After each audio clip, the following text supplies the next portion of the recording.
thank you for coming. I'm Tyler. If you haven't been here before, welcome to the archives, and also thank you again for coming here. Today we have open air presenting. There will be 4 artists. Olivia Berkey, Aubrey Edwards, Tess Fahlgren, and Richard Opper with us here today. And Open Air is a place-based artist in residency program connecting artists from across disciplines with culturally, historically, and ecologically significant locations throughout partnerships across the state. From a remote wilderness to historic communities, artists engage deeply with place, environment, and people. And they have art on display here. They're also in residence here until November 2nd. And also, if everyone could just keep their phones or other devices on silent, that would be appreciated. Thank you. Go ahead. Oh, I should probably turn that on. Are we good? Can you hear me? Awesome. Thank you, Tyler. My name is Lizzie, and I'm the program coordinator for Open Air. I'm here today with Susie Elliott, and we made the drive from Missoula this morning. So thank you for having us. Tyler gave a really great briefing of what Open Air is, who we are, what we do, and I would just like to take a moment to dive a little bit deeper into what it is that we do. So we are an arts-based organization, and we are rooted in Missoula, Montana, but we reach all of western Montana. And so what we do is we facilitate site-based artist residencies. Who here is familiar with an artist residency and what that is? Okay, some hands, wonderful. So an artist residency is a designated amount of time where artists can create, and it's usually facilitated by an organization, but it's like their time, their precious, precious time to dive into their process, get inspiration, and create work. And so our site-based residencies are really, we partner with over 20 organizations across western Montana, Butte being one of them, and we encourage this like inspiration and collaborative efforts that can happen when you're working in a place of cultural significance or biology, or the list goes on and on. So I wanted to acknowledge today, we're here in part because of the archives here and the historic Clark Chateau. Hi, Christine and Alona. And the Hungry Hill Art Center and IBRC. So those are the partners that we're working with here in Butte to help make this residency happen. We also, with Open Air, we do exhibitions, and so like Tyler mentioned, we have Mine, Excavating Ecologies, featured here at the archives. This is a traveling exhibit that features 3 Open Air alum. They were in residence with the Cottonwood Field Center and Hungry Hill in 2024. If you'd like to hear from those artists, they'll be here at the Brown Bag Session August 22. We also have our Indigenous Initiatives program, and we're partnering with Artmobile Montana to do a traveling exhibit. So we have Indigenous Open Air alum featured in this exhibit, and Artmobile Montana, if you don't know anything about them, you should look into them. What they're doing is really great. They're reaching rural communities with our education and featuring artists. Hi, Mike. I didn't even see you. Hello.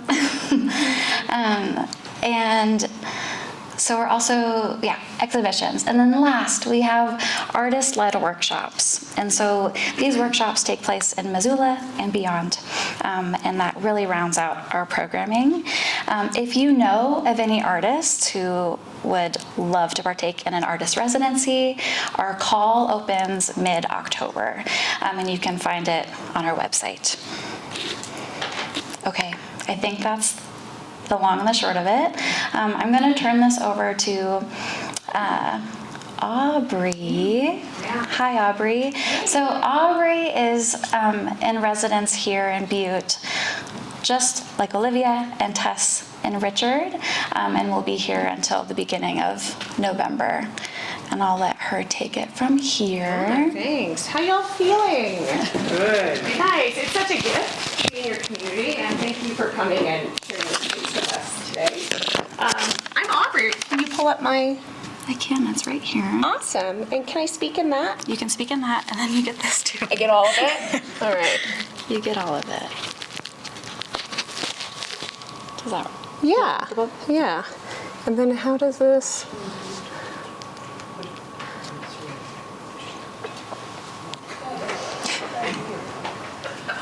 Okay, present. Let's just make sure I can do, okay. All right, y'all. Again, thank you for sharing time and co-creating this space. I'm Aubrey. Here is a bunch of information about all the different hats that I wear, from archaeology to doing memory work, which I'll talk about, to anthropology, and oftentimes all these hats are stacked up in different configurations, and they intersect and they overlap in many ways. So I'm coming to Butte from Laramie, Wyoming, where I call home.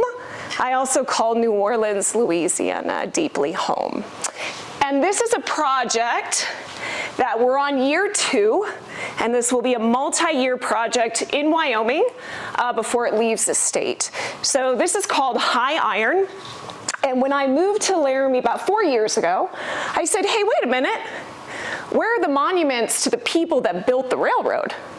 There's a monument to the person that funded the railroad and also swindled it, right? But where's the monument to the people that built it? So y'all can see why I love being in Butte. My work is deeply grounded in labor, right? So when we realized there was no monument to the people that built the Transcontinental Railroad, predominantly immigrant folks, we built one.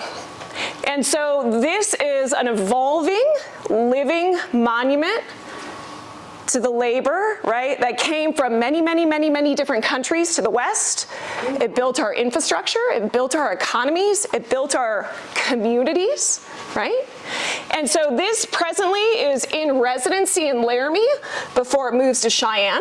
This project is activated in a couple ways. So we commissioned, and we is myself and 2 other team members. So we commissioned, we're up to 9 public artists now who have ancestral ties to railroad labor.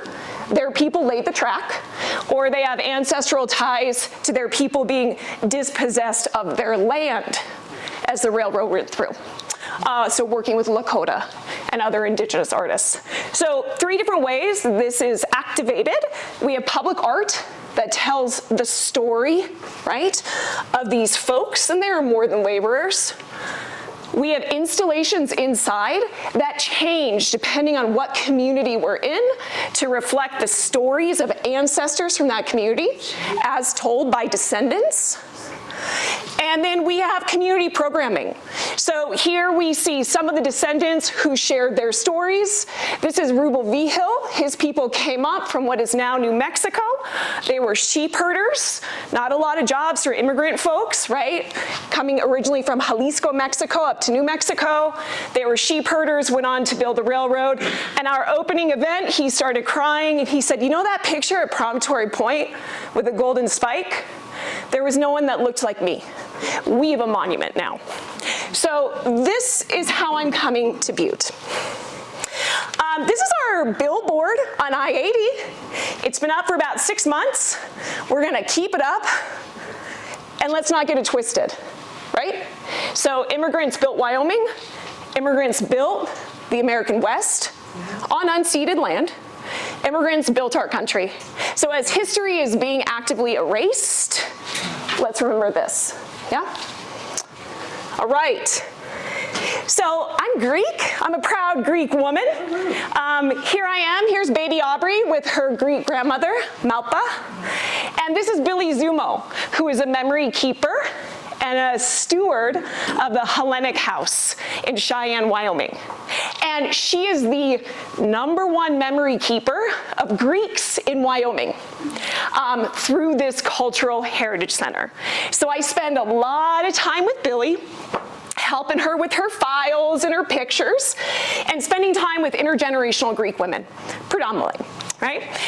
So one of my inquiries here in Butte is, who are the Greeks here? What were they doing, right? I am interested in how memory of Greek immigration and contribution circulates throughout the American West, whether that's in archives, in cultural spaces, in monuments. So how are folks remembering Greek, I'm just biased, right? Greek contribution in the West. And this is part of a larger project of how do we bring memory, right, of Greek community building, right, from the American West. How do we bring that memory back to ancestral homelands? So this is a bigger project. I won't dig in too deep, right, but working and auditing and mapping Greek memory, right, throughout the West, and then working with Greece-based artists to rematriate this memory of the Greek diaspora back to Greece. So I won't dig in too much, but that's kind of where my brain is vibing. This is some work that was just installed. Anybody heard of Ludlow? The Ludlow Massacre?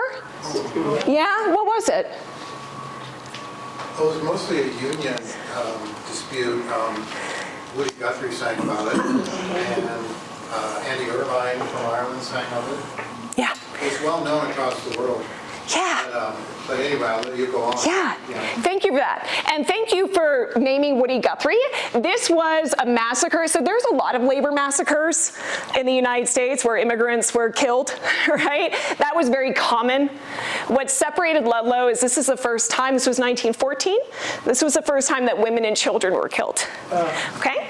So thank you, Woody Guthrie, right? He sang about Ludlow. I'll talk a little bit more in 1 second. A young historian named Howard Zinn heard that song and said, wait a minute, how come we don't know about this? So when we talk about memory work and the memory work that I do, what has been suppressed or buried or omitted from our historical records? And then how do we bring that to light, right? So Ludlow, as you said, it was a labor dispute. Y'all heard about the Rockefellers? I heard they had some goons up here too. So Ludlow, there were 1,200 striking families. This is interracial, interethnic solidarity. So 1,200 striking mining families in the Colorado coal fields. The Rockefellers got the National Guard, some vigilantes to come in and mow people down with bullets. So as an archaeologist and a public humanist, which means I bring the humanities to the public, I went and found some archaeological objects from Ludlow that were unearthed in the 80s by a bunch of Marxist archaeologists. And I said, okay, how do we make artwork about this? So we see some gold foilings. This is one example of some of the artifacts that were found there at Ludlow. Here, some pretty incredible intact shards of plates that people ate off of, right, during the strike. And so I recreated a commemorative plate with some archival newspaper clippings. And this is a miner's helmet where I hand stamped 1,200 replicas of mining tags to meditate and pay homage to those 1,200 striking families. It is worth noting the main labor organizer here, his name was Louis Tikas. He was a Greek man, and he was shot in the back of the head. So how do we bring these stories to life? Yeah? And I will say there is a monument to Louis Tikas in Trinidad, Colorado, as well as in Greece. So we see that transatlantic memory keeping, which I think is so fascinating and powerful. And there's Greeks in Butte.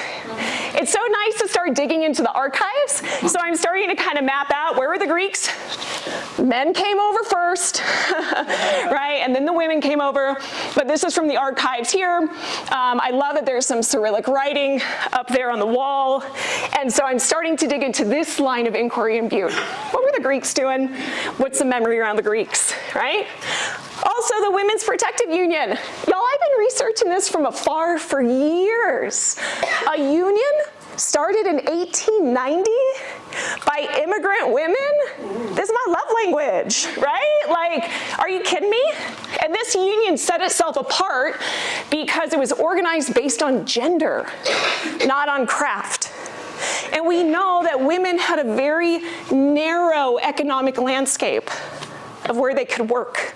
And these women were organizing and saying, hey, we get rights too.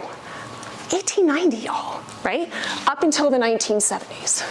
I will also note that in 1907, they also had, and this is here in Butte, right? They also had black women on the rolls. 1907, y'all. Right? What an incredible organization. So I'm starting to dig into this right now. This is my research, right? This research will yield something larger, right, of a large-scale artwork to be determined. Okay? And Butte Archives. Tyler, can you read that? Every person. Do you want me to read? Yes! Every person through their lives shapes local and American history. Archives are here to protect that. Where's that from, Tyler? That's from... Inside the building? Yes, that's from this building. So I want to know, archives are super important to, again, uplift buried, suppressed, and sometimes omitted narratives. But archives don't have everyone's stories, right? So Saidiya Hartman is a scholar. She coined this phrase, critical fabulation. So what that means is, hey, if folks haven't been preserved in history for all the reasons that people's stories are not preserved in archives, how can we retell them now? Through speculation, through imagination, through narrative. And so Saidiya Hartman, she spends her time through text narrative, recounting with some speculation the lives of enslaved people in the United States. So critical fabulation, right, that is a framework that I use to address archival silence, right? So, here, where's this? Yeah! Right? So I love this. On the plaque, and I've got one more minute with y'all, residents still recall some of the women who were characters and community benefactors. This park is dedicated to thousands of other women who lived and sometimes died in the shadows of the district. So here in Butte, this is an example of that critical fabulation. The archives have the name, the roll call of women who are sex workers. Sex work is work, right? So women that were working in those small economic confines, but that's all they got. So how do we create a site of memory, right, of remembrance and of knowledge that uplifts those stories? And we see this happening in Butte, right? We can see critical fabulation in practice. So lastly, before I wrap up, so part of my critical fabulation here, again, I got the Greeks, I got the Women's Protective Union, and then I also got the lady barbers, right? So what is queer and trans visibility like in the archives? There's never been a world where queer and trans people did not exist, okay? But they are not in the archives. So how do we tell those stories? So right now I am working on an installation. Here you can see my little mood board of what would it look like to walk into a lady barber's barbershop, right? What would that look like and feel like of queer speculation and world building and imagination? What was it like for a queer woman in the American West working as a lady barber? And for me, this story, I call her Lil Lou, and she was here in Butte. So, thanks y'all, appreciate ya.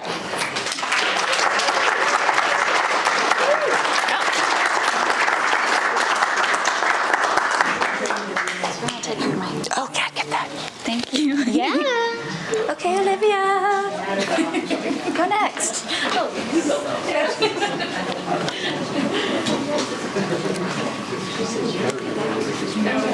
Okay, this is you. Yeah. We're gonna present. We're gonna do this. Okay.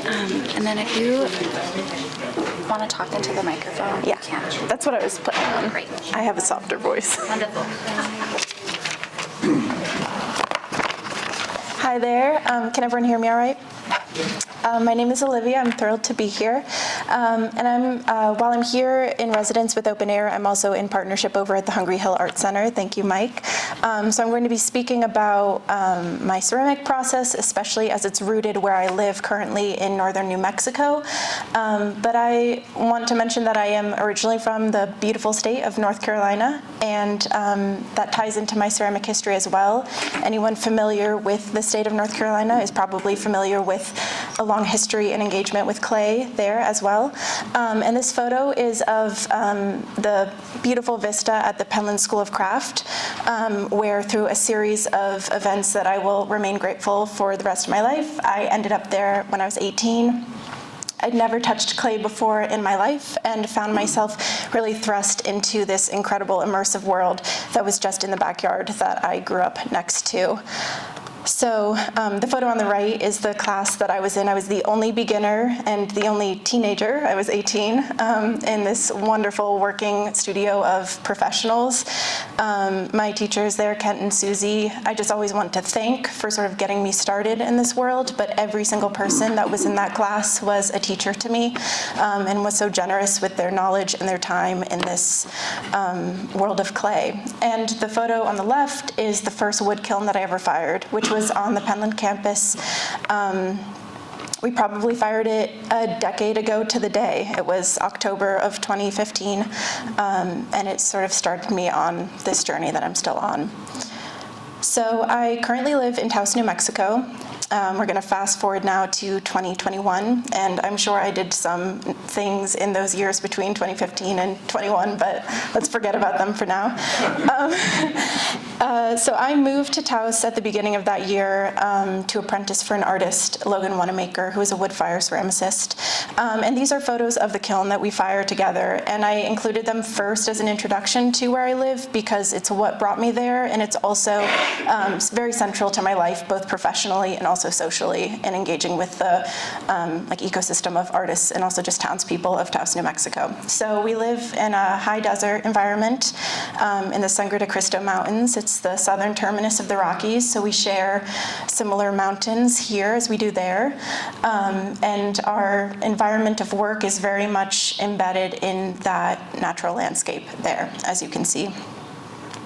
So I moved out to Taos to apprentice for Logan for many reasons, to gain all sorts of formal training from him, but in particular because he was embarking on this process of kiln building, of building 2 new kilns, and I really wanted to get into kiln construction. So on the left, we have photos of that kiln that you just saw photos of, building a 25-foot 2-chamber anagama, and on the right is a smaller building project, which was is a cross-catenary draft catenary arch soda kiln on his property. And I just loved this process of working also with earthen material to build these kilns. They're built with fire brick. I got really into the construction of the chimneys in particular of both of them. My mother did not appreciate the photos of me up on the scaffolding of the chimney, especially on the left. And then these are some example photos of work that has come out of these different kilns and the type of results that these atmospheric firings produce. So the photo on the left here is of a very famous church that is in Ranchos de Taos, which is on the south side of town. It's the San Francisco de Assisi Mission Church. It's very famous. And as you can see, we drew direct parallels between the construction of the buttresses of that church and building similar buttresses on our anagama kiln, which is photographed on the right. And that was a really wonderful sort of grounding in place for me when I first came to Taos and was exposed for the first time to the wonderful world of adobe and natural building methods. And it was a really wonderful way to utilize the enormous collective knowledge of building with natural materials that exists in a place like northern New Mexico. So a little bit about the process of how we fire there. The photo on the left is how our work is stacked, and that's just the very front. It continues back for all of those 25 feet of the kiln. That kiln eats pots. I think one time we counted every piece that came out at the end, and it was somewhere around 1,400, but I imagine we get upwards of that quite regularly. So we are stacking over the course of 2 to 3 days, thinking mindfully about the placement of each pot, where it affects the passage of the flame and the heat work, and how each pot, in being in conversation with the pots around it, are engaging with each other. The photo in the middle is just some of the pots as they are removed from the kiln on our unloading day, and we have this really wonderful moment of unloading the pieces sort of chronologically, if you will, backwards through how it's been stacked, and we get to sort of walk around, talk about the results, think about how different places in the kiln respond differently, what worked, what didn't, and that really ties into one of the things that I love most about the wood firing process, which is that it's deeply communal. It's not something that you do by yourself. We fire in a group of anywhere from like 8 to 12 artists. We have a pretty consistent firing group that we work together with, and it's a real act of love also for a sense of place, again, and the natural resources and materials that we have access to, because we are working with local hardwood that is specific to the area. That area in the left photo with all of those grates, that's where we keep the firebox. We rebuild the door every time, and we are stoking by hand with local hardwood up to 2,300 degrees over a week-long firing process. So it's a deeply durational and communal exercise, and one that neighbors of the kiln have learned to understand. It is not a structure fire. It is a contained burn. We have had the fire marshal called on us many, many times.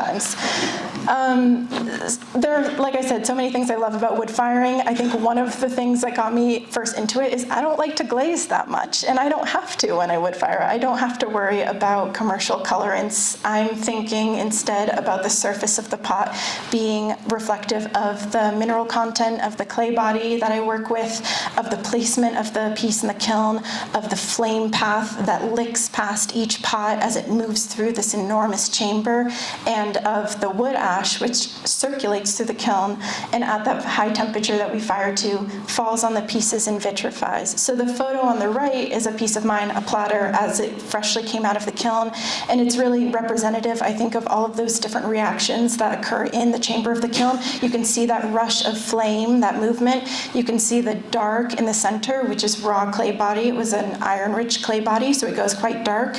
The lighter sides on the top and bottom are where I dipped it in a slip that I made, and then those circles that sort of ground it tell the tale of how it was stacked in the kiln, wadded upside down, sort of shielding another piece that was underneath. So it provided this moment for flame to sort of like jump in and nestle against the pot for that week of firing. So in thinking about the current body of work that I've been sitting with and engaging with for the past year or so, takes me back to another residency that I'm so grateful to have been awarded last fall with the Arquetopia Foundation in Puebla, Mexico. And while I was there, I had my eyes open to many things, and there were many things I loved about the architecture in particular, but what I kept finding myself really focusing on were these buildings that had layers and layers of different methods of construction that were eroding away and telling this larger narrative of building on top of building, of excavations in which you could see different layers of memory and constructions of past. And I was just obsessed with these buildings. And I started making this body of work that I called an extraction series.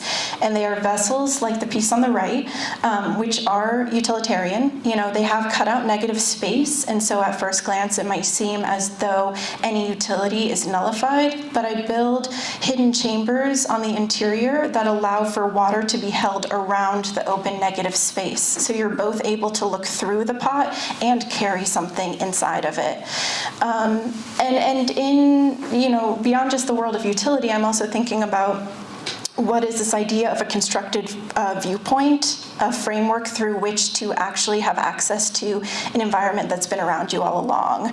And in looking at this pot, maybe the thing that's most interesting is actually to look at the room or the place that you've always been able to look at through this now constructed lens. And then when I returned to New Mexico, I started seeing all of these through lines in the built environments around me there as well. So this photograph is of the Nogales Cliff House, which is a Puebla ruin. It's dated to have been built between the years of 1000 and 1300. And I hiked to it this summer, and the photograph on the right is of a piece of mine that I built this summer that was in an exhibition. And I started thinking more about there's something going on with these cavities and extraction, and also a place of refuge and safety and dwelling and containment, even through negative space. And it's been around me all along. I think this is really further exemplified by these photos, which are of acequias. If you're not familiar with that, let's talk some other time. I could talk for a long time. But there is this wonderful tradition in northern New Mexico. There are a couple different landmark places around the world that rely on acequias, which are vital communal irrigation ditch systems that are also collective, autonomous, self-governing systems. People say that it's one of the earliest recorded self-governing democratic governmental systems in the world, and they were introduced to northern New Mexico with the Spanish's colonial welcome, I guess you could say, to New Mexico centuries ago. But they make up a really important network of water sharing and self-governing communication in northern New Mexico. And the photos on the right are of this really wonderful event that happens in the springtime called the Limpia, the cleaning, where I personally do not live on property that has access to an acequia water right, but I am able, through being a townsperson, to volunteer my time and labor to go help clean up the ditch each spring. Any ditch, there are many. There are, I think, upwards of 20 that crisscross around Taos's geography. And I'm able to go contribute my time to help clean the ditch that then the families that live along these waterways are able to benefit from throughout the growing season. And the photo on the left is of a sculpture that I made, another vessel, that predated my thinking in this way, but clearly I think that extraction and cavities have been on my mind for a while in thinking about a sense of digging and carving out as creating also an offering. It's all connected. So digging in a literal sense is also pretty central to my art practice. I work a lot with wild clay that I find and dig and process in New Mexico. These are some photos of some recent digging experiments that I did this summer in trying to find some new veins of clay. And I'll turn them into clay bodies, but I'll more often turn them into slips made from the wild clay, which I dip my pieces in and they become part of the surface of the pot. And so the pieces on the right are examples on top, that stack of bowls, that's completely raw wild clay that I've dug, that was fired in the back chamber of our anagama, so it had some reaction to some soda. And you can see just like the vibrancy of colors in the wild mineral content that comes to the surface. And the cups that are on the bottom were dipped in a slip that I made from a wild clay. And again, you're able to access this sort of saturation of color and engagement with the minerals that are all around you and working with natural resources. So while I'm here, I'm in residence over at the Hungry Hill Art Center, and so I've been focusing on ceramic production and talking to y'all about that today, but I do also have a practice in performance as well. And similarly to my work, there's a lot of parallels to my work with clay in this. My performance work is also site-specific. It's also about excavating that relationship between body and earth and human and geologic time. Which again, clay does as well. It's a durational exercise. It's engaging in repetitive, almost ritualistic motions and gestures that, like the act of digging, or carving clay or building a kiln is also a dance of rearranging space and material and body. So I think of the two as intrinsically linked, even if it might not be inherently visible to someone visiting the ceramic studio.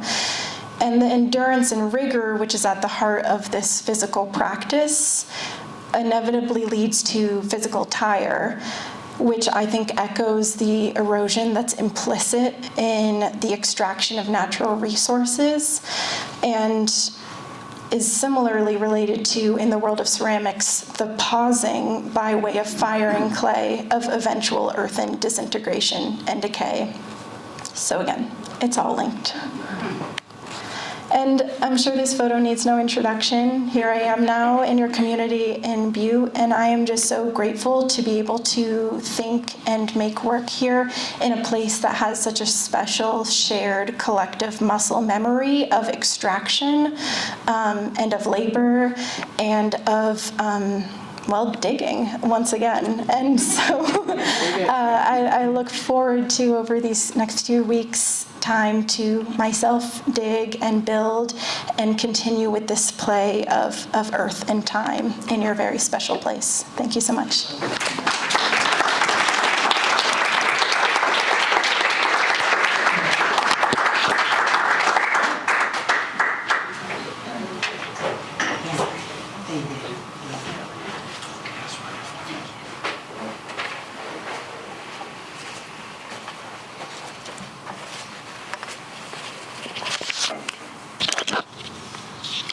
So I'm supposed to clip this thing that looks like it came from a cat? Yes. Okay. I actually have worked clips before, but you're more than welcome to. I'm a very talented guy. Okay, can folks hear me? Yes. Okay, my name is Richard Opper, and one thing I think is important for you to know about me, first of all, is that I'm a struggling young artist at age 73. So, when you've been, my talk's going to be a little bit different. When you've been given the kind of opportunity that I and my colleagues have been given, through Open Air and through Christine and Alona at the Chateau, to have studio space to do nothing but create, probably worth taking a little bit of a deep dive so you understand your motives and what draws you to creating. So, my talk will be a little bit different. It's going to be about me. So sorry if I come across as a little narcissistic. I don't think I'm going to. I don't think I am. But anyway, I will talk about what my motives were and what draws me to art here mostly. So many years ago now, I had a job with the state doing a lot of things, but one of my jobs was overseeing the cleanup activities of the whole Silver Bow Clark Fork complex, which all of you know is the largest federal Superfund site in the history of the program anywhere in the country. That was kind of a big job. So I got to know Butte from a policy perspective. I worked a lot with their legislators in a legislature, and I got to know Butte from a scientific standpoint pretty thoroughly in some ways. That was many years ago. I'm long since retired, and now I get to come back to Butte and to see Butte more through the eyes of an artist. I mean, how lucky is that? I get to look at it two different ways, and I just think I think I'm the luckiest guy in the world for having this opportunity. So I'm here this month in my capacity as a painter. I haven't spent my life painting, nowhere close to that. I actually took up art after I retired in 2018. I took up painting then. And I've had a few private lessons. I've never taken a formal art class other than the one I was forced to take in high school. Had there been an award for the student most likely to achieve mediocrity in art, I would have won it hands down. It would have been the only award I ever would have won in high school, by the way. Fairly mediocre career there in high school. But anyway, I had to ask myself, for someone that historically has shown no particular interest or talent in painting, so what draws me to it now? So that's a legitimate question. That's what I'm going to attempt to answer here. And I've got really 3 reasons that I'm drawn to painting right now. So when I first started my job, I was the director of the Montana Department of Environmental Quality for about 8 years. So when I first started that job, honestly, I was overwhelmed by everything I had to do. I'd spent the previous 10 years of my working career working alone out of my own home, usually in my pajamas. Sorry about that visual image. And then all of a sudden, literally overnight, I went to having a job where I had to go to an office every day. I had to wear a tie. I had to be up in front of the legislature. I had upwards of somewhere around 500 staff. I mean, it was overwhelming and just incredibly jarring. Honestly, I loved it. It was great. I loved that transition. A couple of interesting things happened to me when I made that transition that I noticed. One of which was my processing speed just became lightning fast. I could put pieces of a puzzle together, a policy puzzle, as fast as anybody I've ever known. I knew when I had enough information to come up with a good defensible position that would lead to a good outcome. My memory, however, disappeared, gone. I had to get rid of ballast. I had to throw stuff out. Memory was the first to go. So much coming at me at once. After a couple of months and I got used to the pace, my memory started coming back. But I bring this up to make a point that I spent actually 12 years of my career, the last 12 years of my career, living almost entirely in the left hemisphere of my brain. That's the hemisphere of your brain that seeks logic and seeks solutions and answers to questions. So I was, I'm understating here, I wasn't balanced, okay? So I was drawn to art after I retired to try to develop more the right side of my brain so that really I could look at the world a little differently and I could become a more balanced person. That was reason number 1. I wanted to have more balance in the way I saw the world. So reason number 2 that I was drawn to art also has to do with the brain. The brain is fascinating. I mean, I'd have to say it's probably the organ I'm most obsessed with these days. And trust me, that was not always the case. That's been a change in aging. So the brain is always doing a few things. It's always trying to make use of its experiences to make sense of the world. It draws on its experiences to anticipate danger, and anticipate what might lie ahead, whether it's danger or pleasure that it's seeking. So that's that anticipatory function of the brain is pretty useful. I mean, it keeps us alive, no small thing. So that means that the brain is always either dwelling in the past, drawing on its experiences, or living in the future, projecting in the future so you can anticipate things. That's great, except it leaves out the present. And the present is, I've taken some Qigong classes, that's like Tai Chi for those of you who don't know. All the Qi, all the life force is really in the present. So when you are focused on the present, it's so relaxing and rejuvenating instead of always trying to anticipate and think about what lies ahead. That's what meditation does for people. It calms the mind. That's what sports can do for people. And for me, that's what painting does. So my second reason for doing art, it's really to force me into the present. And in doing so, provide some calm to me in these especially weird times we're living in right now. So the last thing I'm going to mention about what painting does for me, it helps me with this process of what's called integration. I've been reading a lot of a guy named Dan Siegel, who's he founded a field called interpersonal neurobiology. Please don't ask me to spell that. So he defines integration as linkages of differentiated elements in a way that creates some cohesion in the way you look at the world. I mean, if you think about it, think about a child who grows up in a loving, secure family. That child goes to school and his teacher is angry. She or he might yell at them in a way that this child isn't used to. And so the kid has two different worldviews, the parents that have been his caretakers and then other adults. So the child has to decide, oh, okay, so not everybody's alike. There are people you can trust, there are people you probably shouldn't trust.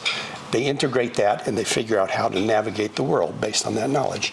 That's the process of integration. Dr. Siegel has this image that he writes about in his book of a calming river of integration that is bordered on one side by chaos and the other side by rigidity.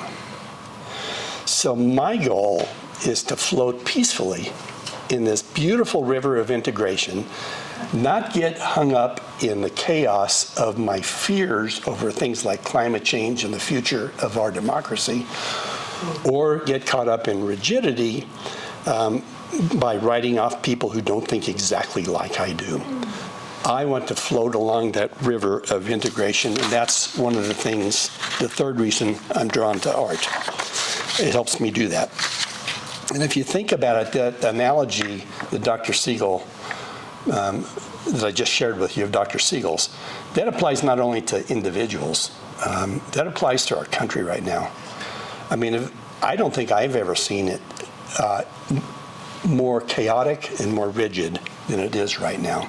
So we are not integrated as a country. So yes, I'm drawn to art because it keeps me from going effing crazy over the state of the world, quite simply. I edited that from my original text here.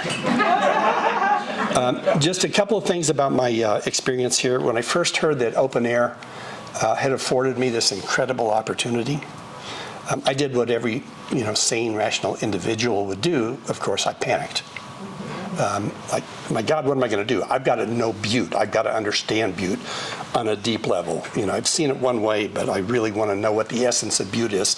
So I did a field trip a couple of weeks before my internship started, and I was trying to answer the question, is Butte like this? Butte contains this buried treasure deep within itself, that treasure, of course, being mostly copper, that's guarded by a fierce beast, the environmental pollution associated with mining it. Is it more like an older madam who's well past her prime and knows it, comes across as kind of naive, but is really cagey and world-wise and will always come out on top? And so I came out here to do a little reconnaissance to figure out what Butte actually is. I was here a day and a half, and believe it or not, I did not figure it out. I'm a very slow study. But what I did realize is what a waste of time trying to figure out what Butte is. That's not living in the present. I don't want to confirm whatever preconceived notions I had. I need to be in the present. I need to just open my 5 senses to see what Butte feels like, smells like, whatever, and try to, as best as I can, to reflect that in my art. And that's what I'm here to try to do. So thank you all very much for your time.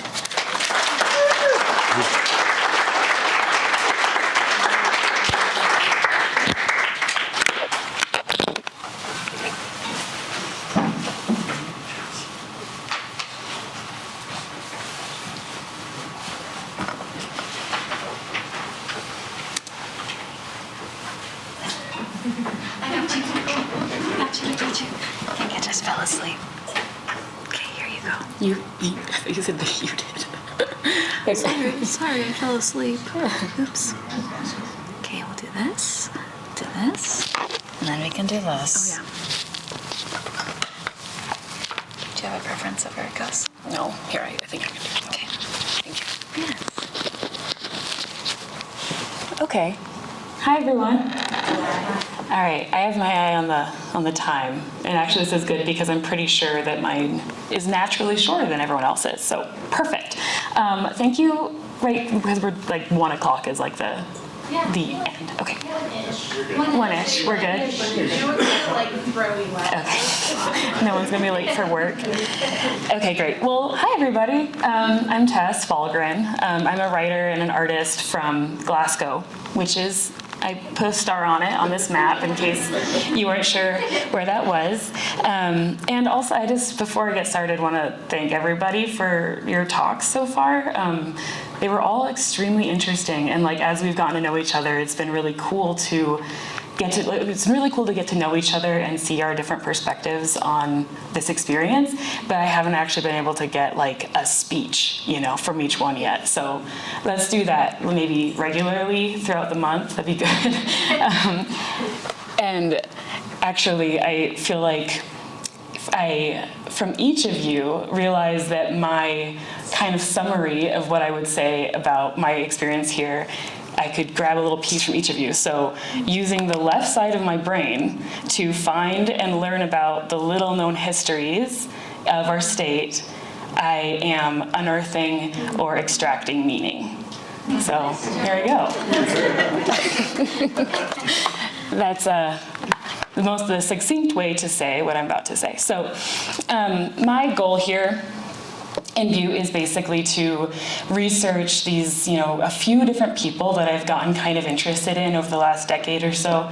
And I am they're kind of random, and I'm not really worried about that. It doesn't matter to me. What my intention is to just kind of cast a wide net and learn about them and see what kind of patterns and, just what comes up. A very good piece of writing advice is to notice what you notice. If you catch your brain catches on a snag, and you have to notice that snag and think, why did that matter to me just now? That's interesting. And because I'm a personal essayist, creative nonfiction writer, I am more interested in those snags than about fully correct retelling of history. Myself comes into the writing a lot. So I'll start there's this guy named H.H. Nelson, okay? He's my entry point into this. And he was a Danish immigrant. He came to Montana in 1881, and eventually he helped design and build the irrigation system in the Glasgow area. So this is the Milk River Project, the Milk River Irrigation Project. It recently was in the news because the St. Mary's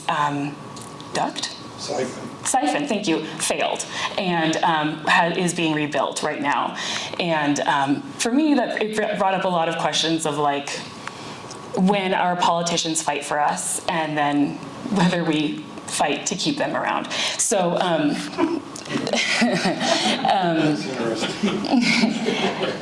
yeah, so anyway, so this is the Milk River Irrigation Project. H.H. Nelson was a big part of the creation of that project, and it was finalized and water flowed in 1916. So going back to 1881, when Butte kind of looked like this, this is how, so it starts with H.H. Nelson, and then there's a couple other people, and I'm just going to show you what interested me as I layered their stories. So this is just one random occurrence. When Butte looked like this in 1881, H.H. Nelson was coming into Montana, and right outside Miles City, he saw a herd of 10 to 15,000 buffalo being slaughtered by buffalo hunters. Those two things happen at the same time. That is always those little things that is interesting to me.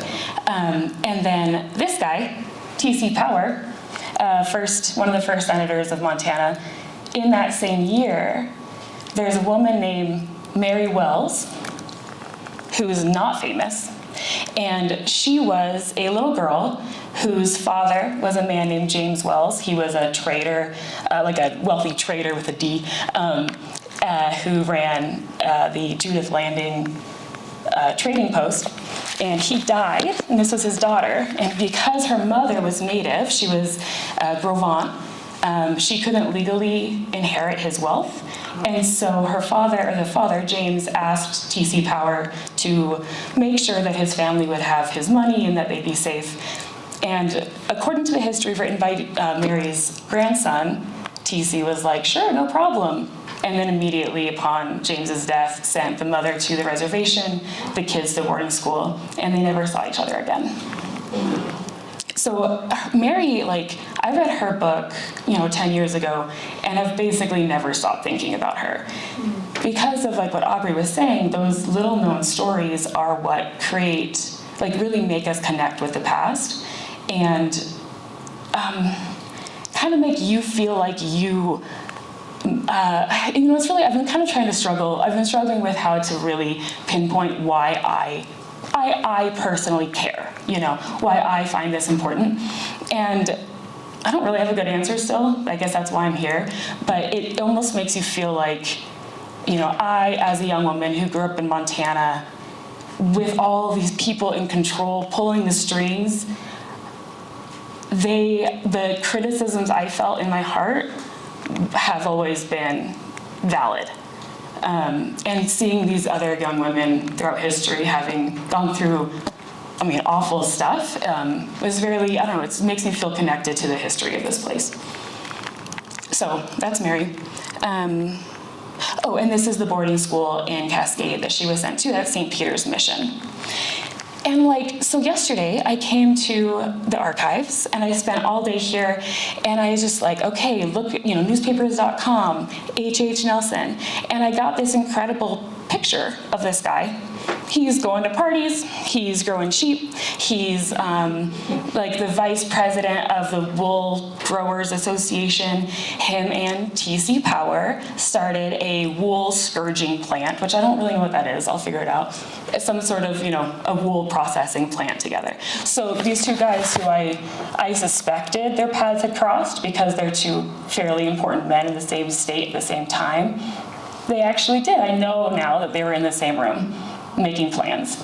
And 20 miles away from H.H. Nelson's ranch was Mary Wells in her boarding school.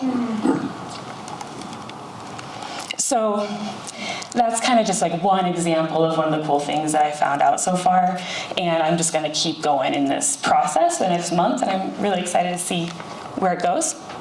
But I can kind of backtrack and show you a little bit of my personal process. So I use this an app or a program called Obsidian that helps me organize my notes and my thoughts, and it actually will make connections for you. So, but for the last few weeks I've been making this timeline. I really like timelines. And so I'm just every little thing I hear of or I think about, I just plug it in. And honestly, it might be inaccurate. Anything, before I publish anything, I'll double, triple check. But this is just whenever I come across an interesting thing, I just kind of jot it down. So, 1866, H.H. Nelson's family arrives in Minnesota, and at the same time, T.C. Power builds a trading post. Interesting. One thing I learned is that Mary Wells' father probably skirmished with the Chief Joseph group of Nez Perce. Because I've always, Chief Joseph is really interesting to me. And learning that James Wells and him may have exchanged gunfire is just wild. As he's married to a Native woman, what was that complicated feeling that he had? Here's some more of my timeline. 1880s, Butte goes from tents and shacks to a town. H.H. Nelson goes west with the horse herd. And down to the bottom, H.H. Nelson, the irrigation dude, he slapped the lawyer of the guy that he was accusing of stealing horses in public. There's a whole article about it, so interesting. And then he lost his farm and had to move back to Vandalia, which is near Glasgow. So these are just the little details that I enjoy finding. And these are the notes I wrote yesterday.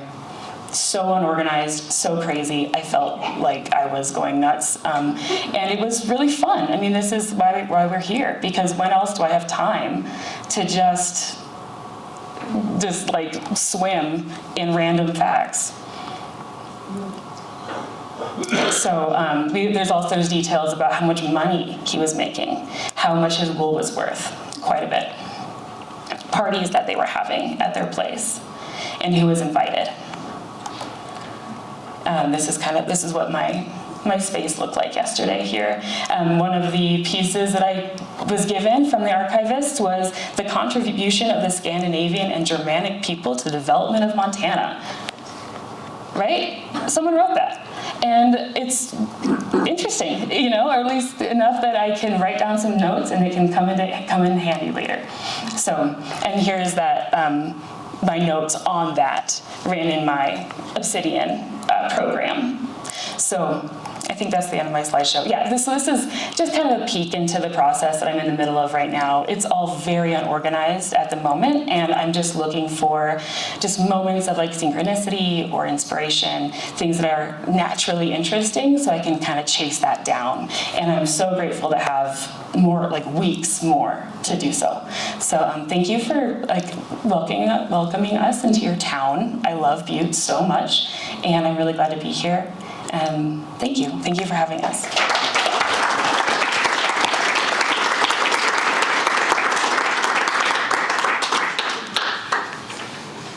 Nice job. Yes, thank you. I think my pen. Sorry, you're good.